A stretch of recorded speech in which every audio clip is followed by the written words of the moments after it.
Chhattisgarh high court का ये फैसला पढ़कर गुस्सा, बेबसी और सवाल तीनों एक साथ दिमाग में दौड़ रहे हैं। मतलब शादी के बाद औरत की कॉन्सेंट की कोई वैल्यू ही नहीं। अगर पति अपनी पत्नी पर जबरदस्ती करे, अननेचुरल सेक्स करे, वो भी इतनी हद तक कि उसकी मौत ही हो जाए, तो भी उससे अपराध नहीं माना जाएगा। Seriously, this is the legal reality we are living इन।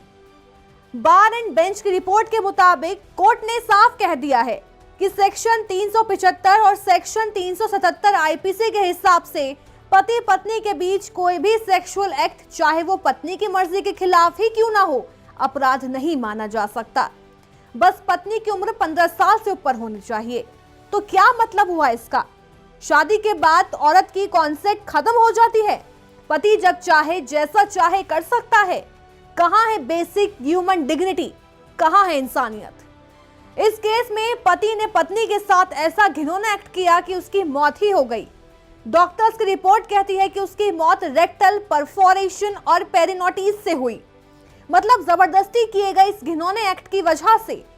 पत्नी खुद अपने डाइंग डिक्लेरेशन में कह रही है कि उसके पति ने यह सब किया, फिर भी कोर्ट को इसमें कोई अपराध नहीं दिखा। हाउ? Just how? जो लोग मैरिटल रेप क्रिमिनलाइज करने की बात करते हैं, उनके लिए ये जजमेंट किसी झटके से कम नहीं। क्या सच में हम 2025 में खड़े हैं, या अभी भी वही पुरानी सोच में जकड़े हैं, जहां शादी के बाद औरत को पति की संपत्ति मान लिया जाता है? क्या शादी का मतलब सिर्फ औरत की सबमिशन ही रह गया है? कोर्ट ने कहा कि डाइंग डिक्लेरेशन को कॉरोबोरेट नहीं किया गया, इसलिए वो अनरियलेबल है। अगर एक मरती हुई औरत की आखिरी गवाही भी कोर्ट में मायने नहीं रखती, तो फिर औरतें इंसाफ के लिए कहां जाएं? ये जजमेंट एक खतरनाक प्रेसिडेंट सेट कर रहा है, जिसमें साफ कहा जा रहा है कि शादी के बाद औरत की मर्जी मैटर नहीं करती।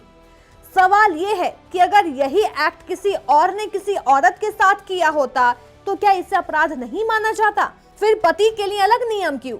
क्या शादी का मतलब औरत के बेसिक राइट्स खत्म कर देना है?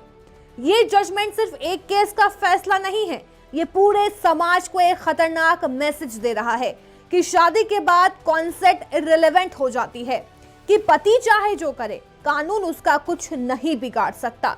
तो क्या मैरिटल रेप को लीगल प्रोटेक्शन दी जा रही है? औरतें कब तक ऐसे कानूनों की शिकार होती रहेंगी? सवाल सिर्फ कानून का नहीं, सवाल इंसानियत का है, मोरालिटी का है, और सबसे जरूरी औरत की एजेंसी का है। जब तक ऐसे फैसले आते रहेंगे, तब तक भारत में महिलाओं की सुरक्षा, बराबरी और न्याय महज किताबों में ही सिमटे रहेंगे।